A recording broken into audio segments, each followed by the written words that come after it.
अस्सलाम वालेकुम नाज़रीन, एक नई वीडियो में आपको खुशामदीद कहती हूँ। आज की वीडियो में आपको बताऊंगी कि आप ज़ीरा आलू चावल घर में किस तरीके से बना सकते हैं। बनाने में इंतहाई आसान है और खाने में बहुत ही लाजवाब है। ज़रूर ट्राई कीजिएगा। आइए जानते हैं कि किस तरीके से बनाए जाते हैं। इसमें सबसे पहले मैंने लिया एक दरमियाने साइज़ का प्याज और उसके अंदर डाला मैंने हाफ कप के करीब कुकिंग ऑयल और दरमियाने साइज़ के प्याज को डालने के बाद जब प्याज हल्का सा गुलाबी हो गया तो इसके अंदर शामिल कर देंगे हम आलू आपने थोड़े बड़े साइज़ के रखने हैं, बहुत छोटे साइज़ के आपने आलू नहीं रखने।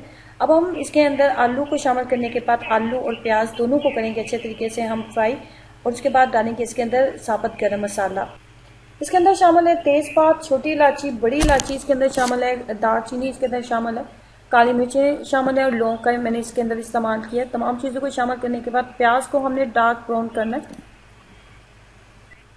प्याज जब डार्क ब्राउन हो जाए तो इसके अंदर शामिल करूंगी थोड़ा सा पानी शामिल करने के बाद इसको 4 से 5 मिनट के लिए ढक्कन के साथ कवर कर देंगे ताकि प्याजों का बहुत अच्छे तरीके से डार्क ब्राउन कलर निकल आए।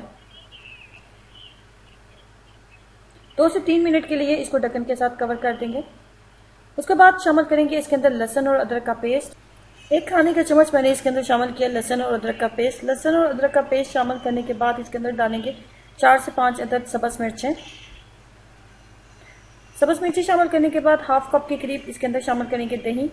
यहाँ पे दही की हमने बहुत ज़्यादा बुनाई नहीं करनी क्योंकि आलू को हम पहले ही बहुत ज़्यादा फ्राई कर चुके हैं, बहुत ज़्यादा हम भून चुके हैं प्याज के साथ। उसके बाद शामिल करेंगे 1 बड़ा खाने का चम्मच सफ़ेद ज़ीरा। 1 बड़ा खाने का चम्मच मैंने इसके अंदर सफ़ेद ज़ीरा शामिल किया।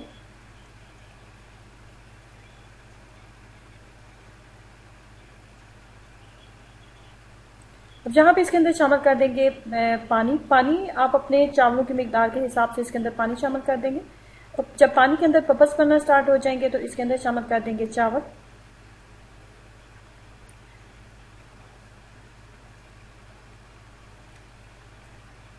चावल शामिल करने के बाद आपने फ्लेम को फुल कर देना है और इसको ढक्कन के साथ कवर कर देंगे। चावलों को ढक्कन के साथ कवर कर देंगे। इतनी देर तक ढक्कन के साथ चावलों को कवर रखेंगे कि चावल जो है उसका पानी मुकम्मल तौर पर खुश्क हो जाए। जब चावलों का पानी मुकम्मल तौर पर खुश्क हो गया तो उसके बाद हम इसके अंदर डालेंगे हरी प्याज। अगर आपके पास मौजूद है तो आप डाल लें, अगर आपके पास नहीं है तो आप इसके ऊपर जहाँ पे ब्राउन प्याज का भी इस्तेमाल कर सकते हैं। लेकिन आजकल जैसे कि सीजन है हरी प्याज का तो बाजार से मार्केट से बहुत आराम से मिल जाती है। हरी प्याज शामिल करने के बाद इसके ऊपर लगाएंगे लेमन के स्लाइसेस और चावलों को लगा देंगे दम के ऊपर और चावलों को इतनी देर तक दम के ऊपर रखेंगे कि जब तक ये मुकम्मल तौर पे कुक ना हो जाए। और इस तरीके से आप मज़ेदार घर में झटपट आलू जीरा राइस तैयार कर सकते हैं। बच्चों को ऐसी चीज़ें बहुत पसंद होती हैं क्योंकि बच्चे बहुत ज़्यादा स्पाइसी चीज़ें नहीं खाते। इस तरीके से सादा तरीके से आलू वाले चावल ज़ीरा आलू चावल अपने घर में बना के दे सकते हैं। ज़रूर ट्राई कीजिएगा और अपना एक्सपीरियंस मेरे साथ ज़रूर शेयर करें कि आपको इसका टेस्ट कैसा लगा। खुश रहें, हंसते मुस्कुराते रहें। वीडियो अच्छी लगी है तो लाइक करना और चैनल को सब्सक्राइब करना मत भूलें। अल्लाह हाफिज़।